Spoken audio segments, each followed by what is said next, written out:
Yes. Yeah. Yes, and yes. Now it's recorded. Thanks, both. Right, yeah, thank you for being here.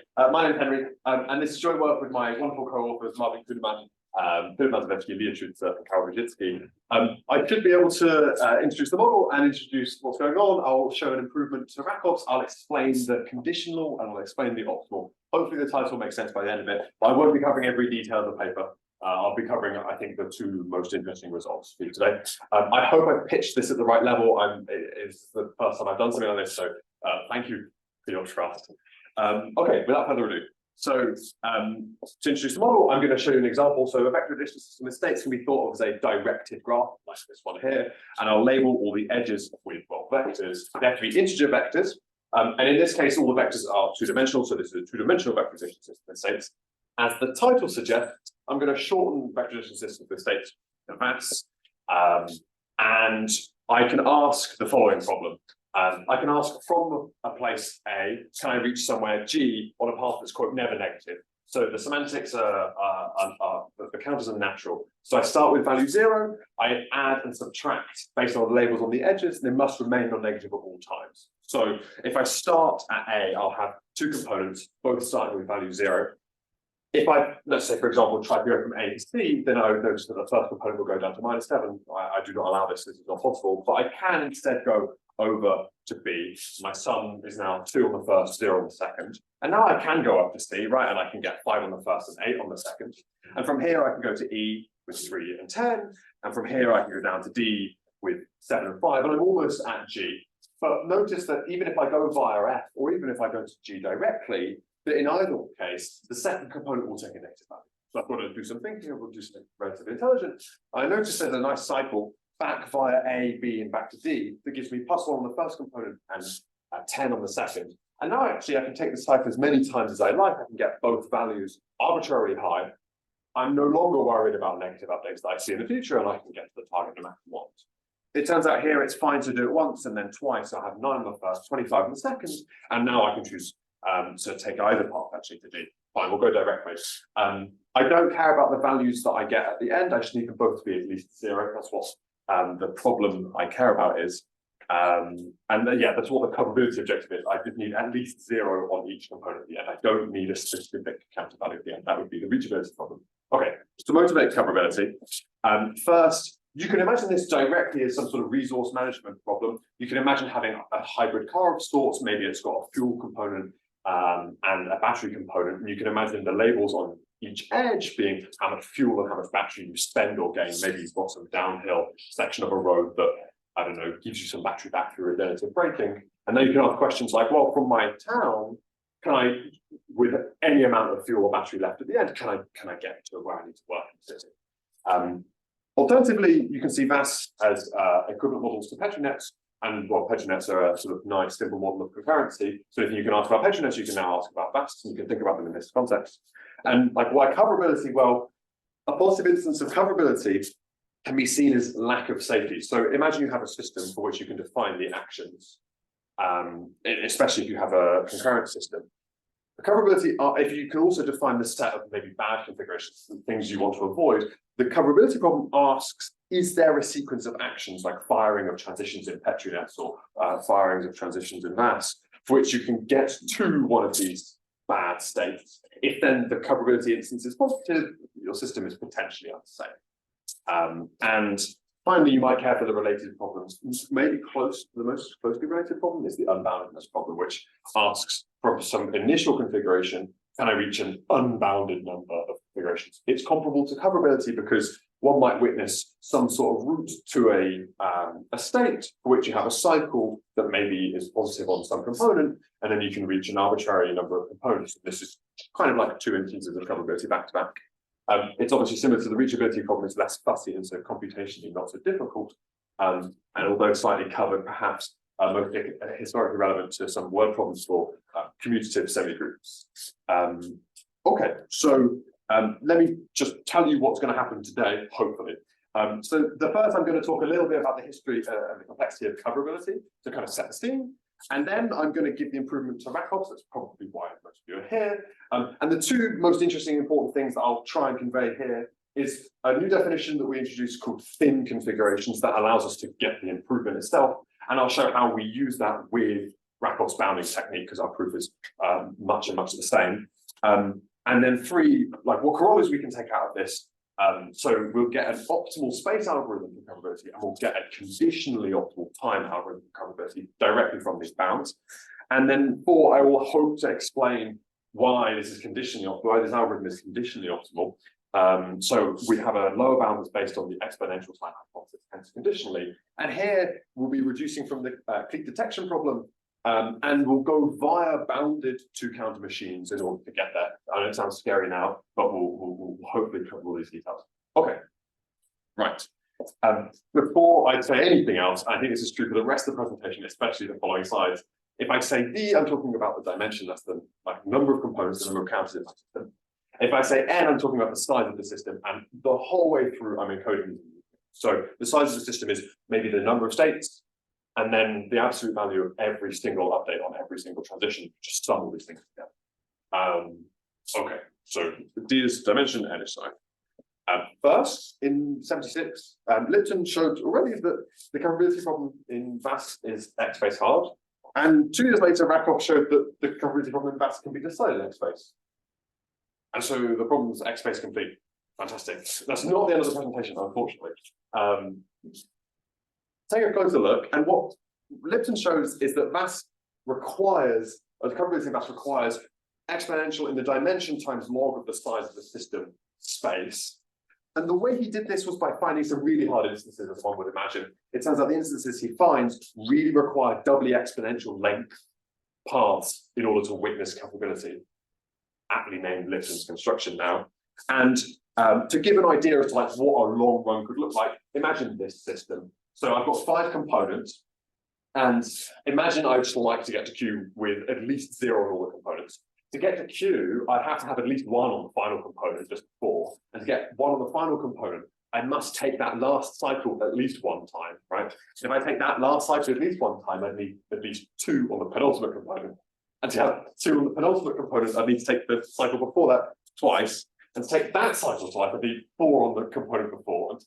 And this continues, right? I need to take that cycle 4 times, this cycle 8 times, that cycle 16 times. And if I sum all that up, the length of the run is the number of transitions I took. So this is, very roughly speaking, exponential in the dimension. Now, this is nowhere near as long as the runs in Lipton's construction. No, I have something like 2 to the D length runs, and Lipton has n to the 2 to the D length runs. But just to give you a flavor as to like what a hard instance would look like. Okay. To complement this, Rackoff showed that VASS, a coverability of VASS is decidable in also an exponential space, but it's 2 to the D log D times log of the size of the system. And his idea was to argue that you could always witness an instance of coverability with doubly exponential length runs. There is a gap though, and again, this is called Rackoff's bound, or sometimes the proof technique is referred to as Rackoff's technique. And this gap, right, this difference between Lipton's lower bound and 2 to the n to the 2 to the d, and Rackoff's upper bound of n to the 2 to the d log d was asked as an open command, right? Improve these bounds. Can you squidge them? And I should also say that this slide wouldn't be complete without mentioning work that was in 85 by Rosier and Yen. These theorem statements don't appear like they do in Lipton's original paper and Rackoff's original paper. Really, these statements are thanks in part to Rosier and Yen. We'll be coming back to something that they do later. Okay, so before I go any further, there was also a bit of history that I just jumped over that I think is important to talk about, and is the basis for being able to talk about the rest of the presentation, which is I can remove the states. So a VASS and a VASS differ in that a VASS with 2 S's has states, and a VASS with 1 S does not have states. You might see something written like this: QT. Q is a finite set of states, and T is the transition that takes you from one state to another. And when I do so, I add a D-dimensional integer vector. And a VASS without states is just a collection of vectors that I can add together. You can imagine this is a single state VASS where I just loop at the same point, adding an integer vector. And so a configuration here would look like a state, and the current counter values are all of these 0, and a configuration over here would look like just nicely, it turns out that you can simulate the states with just 3 additional counters by Hopper from Pantheon in 1979. I won't go over how they do it, but the very rough idea is they have invariants they maintain over those additional 3 counters to tell you very roughly which state you're in. And so now you can ask queries like coverability by representing the state you're in those additional 3 counters, so everything's okay. And the takeaway, the point of this slide, is that I will be working with VASS, not VASS, for the rest of this presentation. We don't fix the dimension. This just constant addition of 3 is fine. In asymptotics, I don't care about the difference between D and D plus 3. And so I can also now draw pretty pictures that look like graphs with the roots between them. You'll see. Okay, I hope it makes sense. How do we improve Rackoff's upper bound? So just to give a flavor, I'll side by side roughly what Rackoff does and roughly what we do. So our contribution, like our main theorem statement, is that coverability in VASS is witnessed by double-exponential length paths. But notice we do not have that log D factor in the second exponent. We've shaved that away. So we have n to the 2 to the roughly D length runs. And the way we go about this, which I'll go into detail in the next few slides, is that we just use Rackoff's bounding technique, but with much sharper counterbounds. And what does Rackoff look like? Well, imagine you have some extremely large value that you'd like to bound the counters by. So I've represented this green space. Anything outside this green space is above Rackoff's bounds. Imagine you witness a configuration, you sort of step outside these bounds, you see a counter that's extremely large. In this, the counter value of counter 1 would be so large that very roughly speaking, I can forget about it. This counter is so large that it will always remain non-negative and it will always cover the target afterwards. And so we only really need to worry about counter 2 in this case. And our improved bounds have this kind of strange, smaller shape. And the proof is very similar. If you see a configuration outside of our bounds, we'll do the same thing. We'll argue that the counters are so large, you don't need to worry about them going negative, and they will always stay above the target. Okay. And what do these look like in higher dimensions? Well, in 3 dimensions, imagine you have like some sort of like shoebox, right? It has side length longer than it has depth, longer than it is tall. It's like a sort of cuboid of length 3, 2, and 1. And then you imagine every orientation of shoving this into the origin. In this case, there are 6. I think I've drawn them all correctly here. And the space of configurations that we consider is really the union of this thing. And I don't know, I don't think I've got the technical ability to draw that, but someone decided to 3D print it for me. And so it looks like this. And the reason I'm showing you this is that it really represents how much smaller than it is than the cube that bounds this shape, which represents Rackoff's upper bound. So really, it's a lot smaller. And you can imagine I don't know what hyper shoeboxes look like, but you can imagine higher dimensions that you would save even more and even more space. Okay, so maybe a bit more formally, I'm going to move this now. Okay. Click on the left. Yeah. Perfect. Okay, that'll do.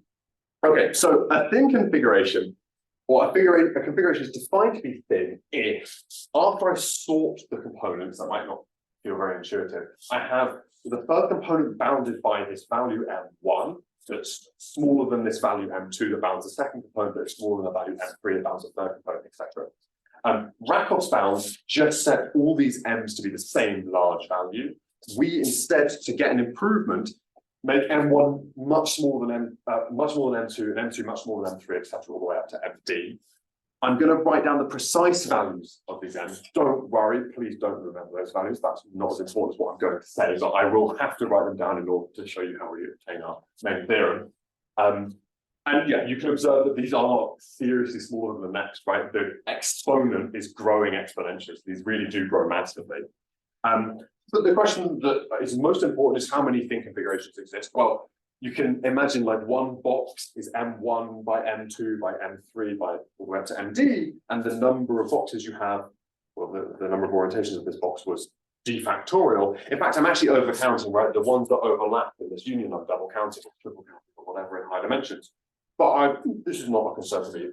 The intersection between these two shapes is actually very small. And so this double counting is not so important. So this bound is fine. And just to kind of write out the maths a little bit, though, don't worry about it. We get this ugly looking expression d factorial n to the d times some ugly stuff. This will pop up later. I've just written it down because it's somehow memorable in this ugliness. Okay. And right, how do we go about this? A bit more about how the upper bound works, how the proof works. So imagine you're looking at an instance of coverability. Remember, we're in VASS, we don't have states, we just have vector configurations. So I'm going from U and I'd like to cover V. I will suppose I have the shortest run from U to some configuration. I think I've called it W, where W is at least V, and I've drawn in the picture here. It doesn't really matter what pi looks like, I'm just going to call that the path. I'm going to split pi about the configuration that is first not thin. So I'll call this guy X. The front part in blue, rho, is the thin part of the run. Every configuration in rho is thin, so falls inside this green region. And then I'll just let the tail, the remainder of the run, I'll call it tail this orange section. Okay. And if rho is the thin part, right, if it stays within inside this green boundary, then I claim that its length is bounded above by the number of thin configurations. So I can make this claim that the length of rho is less than root of this ugly thing. Now, why is that true? Well, imagine that I see, imagine that rho is longer than this. I must then see two thin configurations that are the same by pigeonholing over all thin configurations. And if I see two identical thin configurations, I must have a zero effect cycle within rho. And if I've got a zero effect cycle within rho, I could just remove it. And removing it would make a shorter run. And clearly that's not possible because I started with the shortest one. So, okay, fine. I know that the thin part is bounded above by the number of thin configurations, which I bounded previously to this thing. And I then claim that the tail of the run has starts with configuration for which at least one of the components is so large that I can forget about it. In this picture, the first component is bounded, it's some small value, it's actually less than M1 at the moment. But the second is so large, right, because it leaves the green shape at the top. The second component is at least M2. It's an extremely large value. I can effectively forget about the second component. And I make the following claim, which I'll go into in the next slide, which is that the length of the tail of the run is actually quite short. It's a large value n to the fourth of d minus 1, but it's certainly much shorter than the front part, the thin part of the run. Okay, so how do I do this? This is roughly following Rackoff's inductive idea, Rackoff's technique. So I claim that the length of the tail bounds above by this value n to the fourth of d minus 1. So again, I will sort the components. Actually, they're sorted in this case. The first component is short, is less than the second. This is an example for convenience. And if X is the first non-thin configuration, one of the components must be very large. So I must be able to find an I for which the I plus 1 component is at least that Mi plus 1 value. And actually, if the I plus 1 component is at least that value, then all the remaining ones, because I sorted them, will be at least those values. So the I plus 1 component, the I plus 2 component, all the way up to the D component are all at least that bounded value. In this exact example, sure, the first component is bounded above by M1, but the second component is so large. So in this case, I would pick I as 1. Okay, so I now will do induction on the first I components. So I will effectively rub out components I plus 1 through D and call induction on the I-dimensional VASS that is just the first I components. Okay, so I do that, and I end up with some alternative suffix. We'll call it tau prime in red, and I've drawn it in. And I just invoke this claim, and I have the tau prime is bounded, has its length bounded above by n to the fourth of I. That's fine. And I'm calling the configuration that tau prime reaches Y, and all the inductive call promises is that the first I components reach configuration that is at least the target on the first I. I have not spoken about the second, the final parts, right? I plus 1 through D. I've not spoken about those components. It could be the case that they go negative, but I will argue that they don't. So we know that the length of tau prime is bounded above by n to the fourth I, and we also know the maximum negative effect it could have on the remaining components. So in the sort of most adversarial case, you can imagine on the components I plus 1 through D that tau prime subtracts the largest possible value. So the instance is bounded, has size bounded off by n, so maybe it subtracts n from all the last components. And there's a very subtle thing going on here with this -1. So if I have a run of length 10, that's the number of configurations you see in the run. In reality, the maximum negative effect it can have is subtracting n 9 times. That's the number of transitions I can take in a run of length 10. So really, the most negative effect possible that tau prime can have on the final components is by subtracting n, and indeed that it can do its most length -1 many times. I hope that makes some sense. Please ask and pause me if it doesn't. And it turns out that's just okay. We can survive such a negative update. Because we have this bound on the components I plus 1 through d, we know that they have value at least n times n to the 40i. And we know that the length of tau prime is bounded up by n to the 40i. So if I start on the final, like I plus 1 through d components with values at least n to the 40i, and I at most subtract n times, and then the length of tau, which is bounded above n to the 40i minus 1, then I know I will have values at least n on those final configurations, final components, sorry, by the end of the run. And they will all stay non-negative the whole way through. I just can't slide below. So to give pictures to this, I'm just supposing that indeed that you follow tau prime from x down to y on the final I plus 1 through d components. I claim that, at least in this example, the second component, I will remain above that value n on the second component because I can't subtract too much with such a short path. And actually, I claim that this box of n bounds the target configuration because, well, that's the size of the instance. I can't write down a big configuration.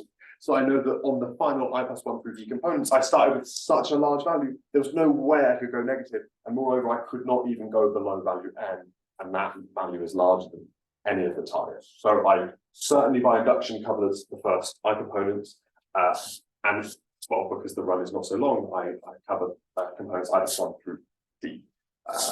Okay, I hope that makes some sense. And like we're done because if you look at the length of tau prime, right, we assume a priori that we had the shortest possible run, and well, the value I could pick was maybe d minus 1. So the length of tau, the suffix is bounded up by n to the 4th to d minus 1. So we're all good.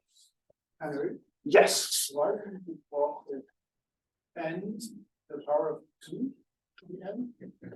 Why do we work with n factors? That comes up in the next slide. It's just to make some future bounding simple, and you'll see in a moment. I hope if it doesn't answer a question, re-ask it, please. Okay, so how do we get the main theorem? Well, okay, we open with, let's suppose we have the shortest run with coverability, and well, I split about the first non-thin configuration. We'll call the thin part rho, we'll call the tail tau. By claim 1 and claim 2, I have that rho was this ugly thing. Now we'll see why I wrote down this ugly maths. And we have that the tail is bounded up by n to the 4th to the d minus 1. Well, clearly n to the 4th to the d minus 1 is less than that ugly thing at the front right there. It's a product of things including n to the 4th to the d minus 1. So sure, I can bound this above by 2 times that ugly thing. And now notice that if n is at least 2, this I guess is nice homework, prove that 2 to the d factorial times n to the d is bounded above by n to the 2 to the d. It's not particularly difficult. Then you can remove the first part and say it's reflected into n to the 2 to the d times that sum of the powers of 4 from I equals 0 to d minus 1. And now notice, and I think this answers your question, that actually this inequality is strict if d is at least 1. 2 to the d plus the sum of the powers of d from 0 to d minus 1 is actually strictly less than 4 to the d. So basically, if you sum 4 to 0, 4 to 1, all the way up to 4 to the d minus 1, I can then add on 2 to the d, and I definitely stay below 4 to the d. So I think that answers your question. And I get this bound. That looks really nice. And we're done because n to the 4 to the d is equal to n to the 2 to the 2d, and then, yes, sure, that's n to the 2 to the O of d. And that matches the theorem statement. Does that answer your question? Yes, could you actually get n to the 2 to the d without the constant? Or like close to it? Like yeah, we could be a lot sharper here, but because if I go back to this step, you could probably get n to the 2 to the d or something very close in the thin part, but in the tail you need something. So I'm not sure, but I think constant 2 is not too bad. Yeah, I'm not sure though is the short answer. So in your formula, so Oh, sorry. the Yes. length of row was at most n to the 4 to the d minus 1, right? No. No? That's I what don't I. What's the question? Sorry. So the first adding thing In is the the sum. length of the row. D factorial and d etc. This is the length of the row. Is the tape, right? What D factorial n to d times this. Yes. That's the length of the thin part. So if I go back The row. here, yes, Yeah, to the thin part, okay. so the front, yes. So I just summed the length of row or the bound length of row and bound length. And where was d factorial times n to the d times? Yeah, so this came from, if I show this picture again, this Okay. really was representing how many thin configurations have. It's actually an over counting of that. When there's intersect, I double count a load of the points. Okay. But the size of this box is Mhm. the n to the d times the sum. Yeah. Okay, cool. Right. Any other questions?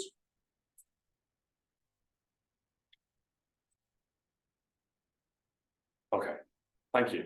Okay, right. So now we're on to part 3 of what I promised at the start. Like how do we use the bound? Like what's the point? How do we decide coverability? I haven't told you how to decide coverability, I just told you bound on length of runs of coverability. It's actually really simple. So the first thing is I can now obtain an exponential, so 2 to the d times log n space algorithm for coverability. All you do is non-deterministically search through the space of configurations. It really is that simple. And the point is that you can write down a configuration with the most 2 to the d times log n many bits. The point is if a run is so long, then you can't increase the counter forever. That gives you the maximum possible counter value you observe. And so that tells you the largest possible configuration that you need to write down.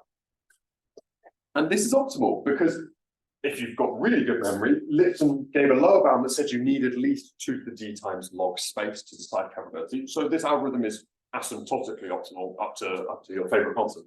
And the second corollary, also very simple, is you can decide coverability in double the exponential time. And you don't non-deterministically search through the space of configurations, you deterministically search through the space of configurations.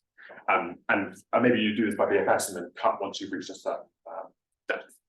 And this is conditionally optimal, and that's what the remainder of the talk is going to try to cover. Okay, so why is this conditionally optimal? Well, we have this theorem to complement it, which is that assuming the exponential time hypothesis, coverability in VASS really requires to enter the 2 to the something like d time. And well, what is the exponential time hypothesis? The exponential time hypothesis, very roughly speaking, it just says that if you have an instance of 3 sets of k variables, this might require 2 to the omega k time. The corollary that we care about is that detecting a k clique in an n vertex graph requires n to the omega time, n to the omega k time. That's where we're going to start from. Actually, you can add k-part tightness to this. I'm not going to show how, that's not my job, that's the job of these people. I like to have pictures of people on my slides, but I don't think I have a slide big enough for everyone here. So if you want to understand this implication, these are the people you should speak to, not me, unfortunately. So, okay, I want to detect a k-clique in a k-partite n vertex graph, and I want to relate this to coverability somehow. What do? Well, yeah, I'm going to reduce, and I'm going to show the reduction now, but I'm first going to go through bounded 2 counter machines. So if I want to achieve this, I want to reduce, I should probably go back a slide, sorry. Notice that if I set k as 2 to the d, I can then get an n to the omega 2 to the d lower bound, and that will match the theorem statement. In fact, an n to the omega 2 to the k is slightly stronger than an n to the 2 to the omega k, but very only slightly, let's not worry about that. Okay, so if I want to detect a clique of size 2 to the d in a 2t partite n vertex graph, I'm going to use counter machines. The first thing I'm going to reduce coverability, I'm going to reduce to coverability in doubly exponential bounded 2 counter machines. And then I'm going to simulate doubly exponentially bounded 2 counter machines in the VASS that we care about. So they're polynomial size and they have something like O of B many counters. Note that yes, when you see 2 counter machines, you should be worried that problems like coverability and reachability are probably undecidable, but because they're bounded, their coverability questions and reachability questions are trivially decidable because the space of configurations is bounded. But yes, the bound on the configuration space is absolutely massive because you can have any one of a doubly exponential value on the first component and one of a doubly exponential value on the second component. Okay, but to make clear, like what is a two-counter machine? I'm going to show you the notation I'm going to use for the rest of the slides. I mean, because it's perhaps most presentable. You've got two counters, and they're more powerful. You can add to them, you can subtract from them, and you can test them to zero. So that's what this X question mark equals 0. And I'm going to name the counters for the rest of the presentation. I'm going to call them X and Y for convenience. This is what I call a 2 to the n to the bounded two-counter machine. Let's look at a program for an example. So when I have a statement that says loop, I'm allowed to take that as many times as I like, non-deterministic, stop looping at any point. So I can take this once, I can take it twice, I can take it as many times as I like. But in this program, I'm probably going to be forced to take the loop statement as much as possible until X has value 0 in order to pass the 0 test. And to make it really clear, a 0 test can only be passed if the counter has value 0. I think it's fairly intuitive. What does this program do? Imagine X starts with some value, X, and Y is promised to start with 0. Well, the first thing is you're going to move the value from counter X over to counter Y. You're then going to 0 test the counter X. You're promised that you move the whole thing from X to Y. And then you're going to move it back. But when you move it back, you're going to move it back with multiplicity 5. So actually, by the end of this program, you're promised that X will have 5 times its original value, and Y will have value 0. So this is a little program for multiplication. And it looks like this in the sort of the VASS world. So I'll have loops that you can stop taking at any point. That's what these sub loops look like. And then I can write down on an edge a 0 test. These are really counter machines. And I'm going to name this thing multiply. I'm going to give it a sort of gadget name because I'm going to call back to it later. I'm going to call multiply counter X by value 5. And notice that the size of this program is really, it's not very big. I just need to be able to write down 5. Like if I encode this in unary, it's a constant number of lines, and the 5 is the only thing that matters. So if I want to multiply by a small value, I can do so. Yes.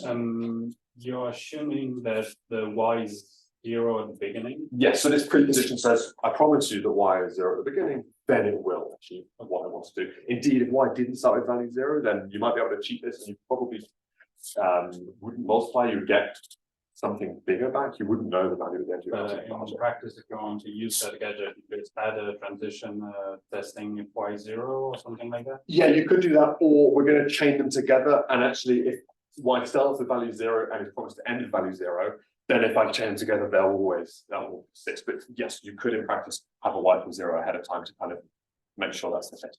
Thank you. I can also do division. So instead of multiplicatively adding 5 back, I could a priori take 8 away from X. So in order to pass this 0 test on line 2, I must be able to start at a value, reach 0 by subtracting 8. Indeed, that implies a multiple of 8. But notice I'm only counting the number of times I subtract 8 to Y. Is when I get that value back onto X, then X must have an 8 of the value it started with. I will also conveniently call this thing divide, because I'll call back to it later. Does that make sense? These things are powerful. VASS can't do this because of the 0 test, but let's see how to find K-cliques using bounded two-counter machines. So I'm going to show how to detect cliques with divisibility tests first, and then I will go on to implement bounded two-counter machines. So imagine I give you this graph. It's K-par type. It's got n vertices, and so I'm going to call each of the vertex sets V1 through Vk, and it's got a pretty picture for you. Now, I'm going to associate to every node a prime, and I'm going to do so with the first n primes. I'm just going to call the node after the prime for convenience, and I've put them down here for you. And a candidate K-clique is just going to be a product of K primes. Basically, you're guessing nodes that will form a clique, and you can write that down uniquely by just writing down the product of primes. So in this example, maybe you choose node 2, node 7, node 13, and node 23. And if you write down that product, that's your guess. I believe that this is a clique. How do you check if you're given a guess that it is indeed a clique? Well, for every pair of vertex sets, you need to be able to pick an edge that belongs. And you can do this through divisibility checking. So suppose you want to check this thing's a clique. You would like this edge with endpoints 2, 7 to be present. So you check that the product of 2 and 7 divides your guess, and that the product of 2 and 13 divides your guess, and the product of 7 and 13 divides your guess, etc. And as long as you can do this for every pair of vertex sets, you know that there must be, well, one edge present in for every pair in your guess. So I get this. So there must exist a prime you can pick out of the first vertex set, a prime you can pick out the second vertex set, etc. So that for every pair of vertex sets, you can find an edge. I'm going to call the edge PQ. I'm just going to name them after the prime P and prime Q. These are two vertices, such that that product of primes representing that edge does divide your guess. Hope that makes sense. And this holds if only if there is a K-clique. Is that okay?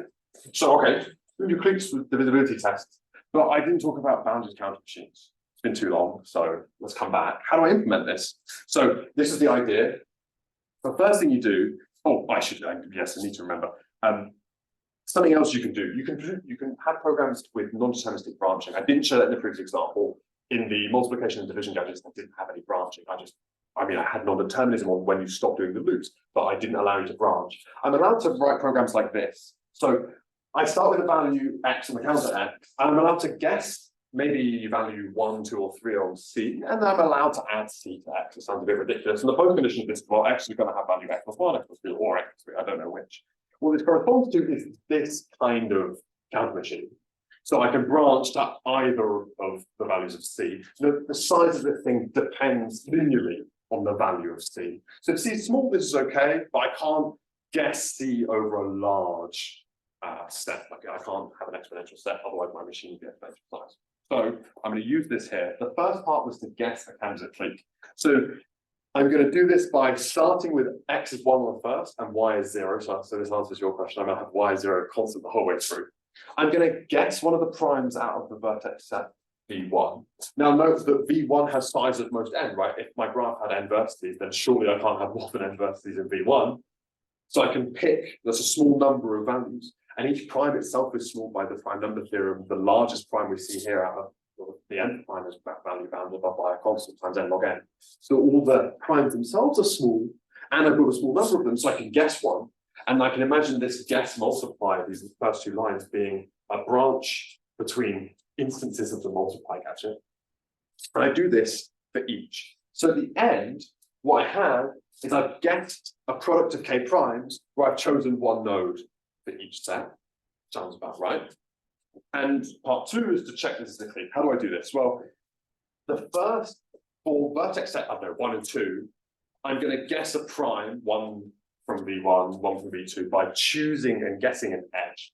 So I will have a branch here, 1 for each edge in the graph as input. And then to test divisibility, I should be able to divide the value of X by that product of primes. But now I've divided it, I've not got the original value, so I'll multiply it back. So this divide multiply is really just a divisibility test. And note that at the end of lines 2 and 3, the value of X hasn't changed, right? Because I've divided and added it back. And I'm going to do this for every product, Vi, Vj, for every pair I and J. And if I pass this, I must be able to find all the edges in my clique. And I verified that the guess for a clique was good. Don't worry about the line count. I couldn't really write down 3 times k choose 2, right?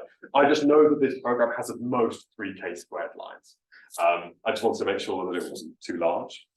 And yeah, indeed, the program doesn't change the value of X by the end, and the value Y will be 0 after every single instance of the multiply and the divide. Okay. What's the point? Well, this 2-counter program terminates if and only if there is a k-clique. That's the whole point. What does termination mean? Well, terminate just means get to the end of the program. I don't actually care about the values at the end. X doesn't need to have a certain value. I just need to get to the end. That's really a coverability objective. It just says that the counter values need to be at least 0 all over the place. Okay, so One question? yes. Did you try with SAT instead of k-clique? Yeah, I think you could do it with SAT. Imagine, yeah, you'd need to guess which literal you satisfy. You'd need your encoding to be.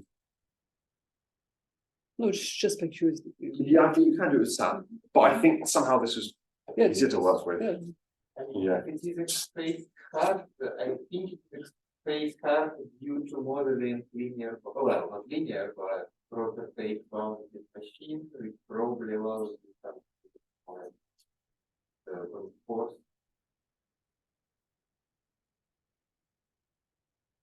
Because I mean, if it is already, if you know already lower bound precisely on the amount of space necessary, you probably have it because of modeling and arbitrary space bound with your machine. No, in the original lower.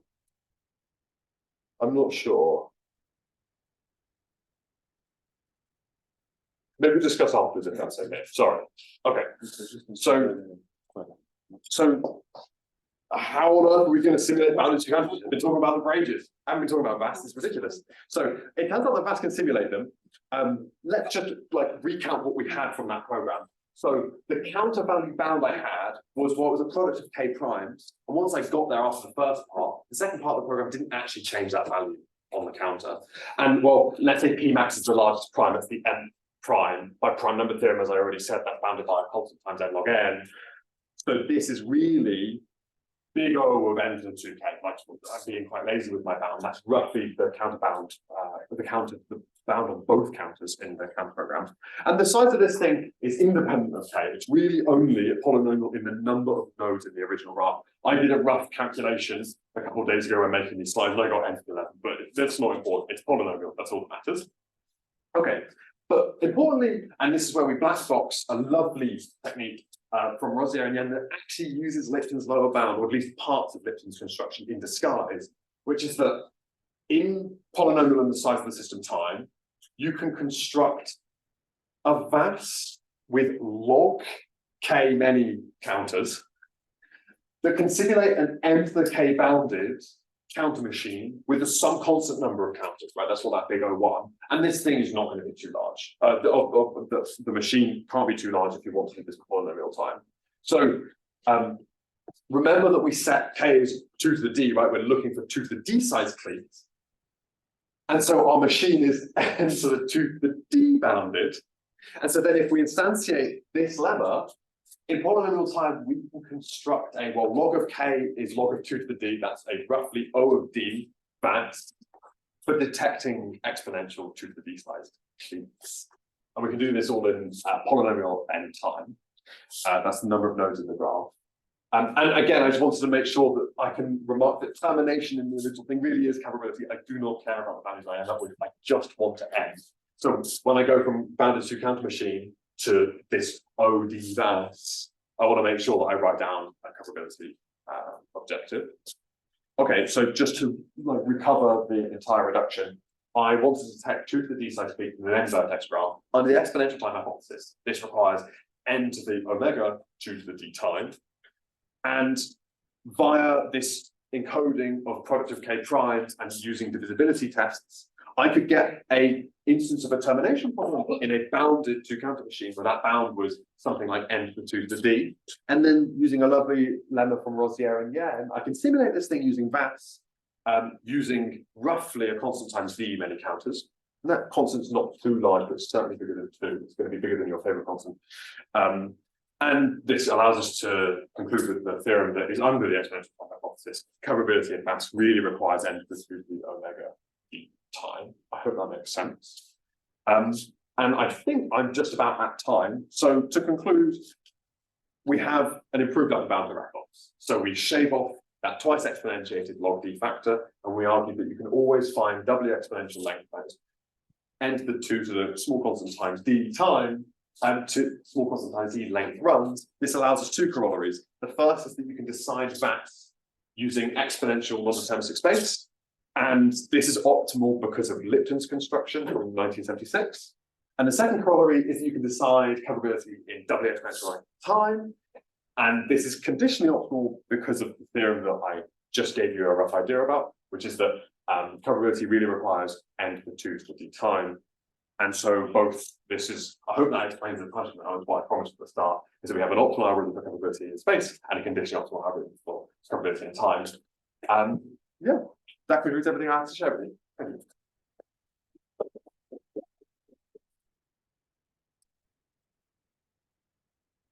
Yes. Did you look at what results from parameterized complexity you kind of get for free because you have a reduction for multicolored clique, where you normally reduce for multicolored clique to show that something is W1 hard in the parameter. So I think you have some results, they are kind of for free by your reduction. We've not looked at that. So to answer your question, no. Maybe you should maybe look into that, like for a journal version or something like that, what corollaries you get for free by your reduction. Okay. Thank you. I will quiz you later. Cheers. Any other questions? Yes, I have a question, but it's related to a question from the NL. Mhm. It's about the four number that we produced. Mhm. You try to minimize it? We didn't try. Like we maybe discussed it briefly, but did not try. Okay, but where the number four occurs? You literally in that bound. Because, yes, I think you could probably replace it with 3 without even thinking. Replace it with very constant like the two. but it looks like it doesn't work, which would be. Yeah, the 2 would be lovely. I don't think 2 works. But yeah, I mean maybe 3 works or 2.1. I don't know. So no, to answer your question directly, no, we've not thought about it. But maybe this is something to think about, and maybe it doesn't take too long. Thank you. And I have a related question. Yes. What if D is fixed on your bounds, like I am with D equals 3 or 5? Yeah. So if yeah. So right. This is related. If these fixed, this is probably not close to optimal. Yeah, in the paper we give an additional lower bound for D equals 2 based on detecting cycles of length k, and we're able to argue that it requires at least quadratic time just in the size, so that's end of the 2 times, obviously with fixed D. But I don't think these upper bounds are optimal. In fact, I think that's an interesting question. I think maybe the optimal algorithm for coverability in dimension 1 is not even known. It requires at least linear time under just how hard it is to find paths in just regular directed graphs. And the best known algorithm for coverability in dimension 1 is already n squared. You have a linear bound on your counter, and you have a linear number of states, so you can solve coverability in quadratic time. But that's a gap, right? At least n to the 1 and at most n to the 2.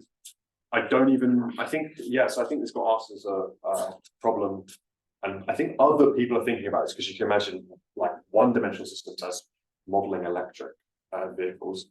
I don't think even with randomization, better than n to the 2 is known, even in dimension 1. So to answer your question, I really don't think optimal algorithms are known in low dimensions. But yeah, sorry. But we did think about it.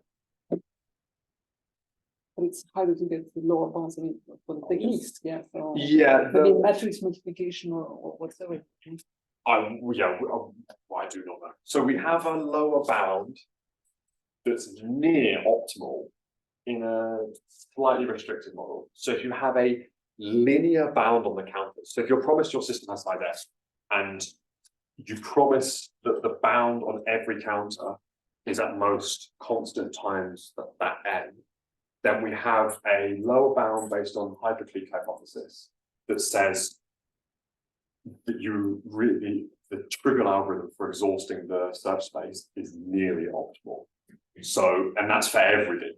But if you have like an unrestricted bound on your counter and you ask for fixed, yeah, I'm not sure, it's tough. But yeah, we've only studied dimension 1 and 2 in it, even any detail, and even there we don't have much to say. So, sorry. But yeah, it is hard to techniques therefore, but don't know about any matrix multiplication. Typically, they're for reachability. I don't know how you would recover that for coverability, but I'm all ears. Maybe a not a scientific question. Okay. I'm very interested by how you entered this project, because it's a bit miraculous that the bounds go all the way up to the second level of the exponential power. And so, what is an intuition as to why you would think that this was exactly the right level? So I can answer that with a weird retrospective. Hang on. If I go back to this.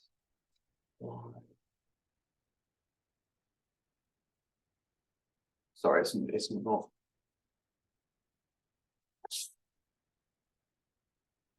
Cool. So hey, right. Hidden behind that small screenshot of the paper is a bigger open question.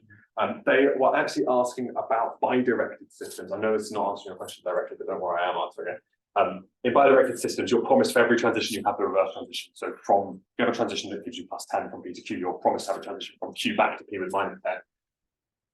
And in those systems, it turns out that problem is equivalent to a uniform word problem in commutative semigroups. And in the year 2000, that problem was shown to be decidable with the same, like with an optimal algorithm that's doubly exponential that matched Lipton's lower bound that also translates into this problem. So in the bidirected case, it turned out that that was optimal. It seems then with that knowledge, it seems believable that entities with would be believable. I don't have an intuition as to why it would go towards Lipton rather than Rackoff, which I guess is like maybe why you're asking. But yeah, I don't know. I don't think there was any particular belief free, like which way it would go. Like, could we find like D log D hardness, or could we find the easiness? I don't know. Sorry. Are there any more questions? Not in that kind of reason.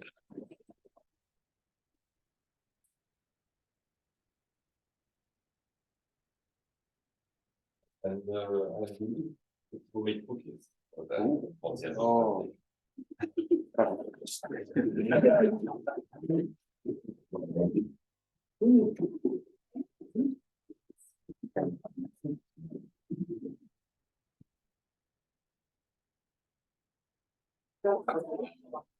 No, no, but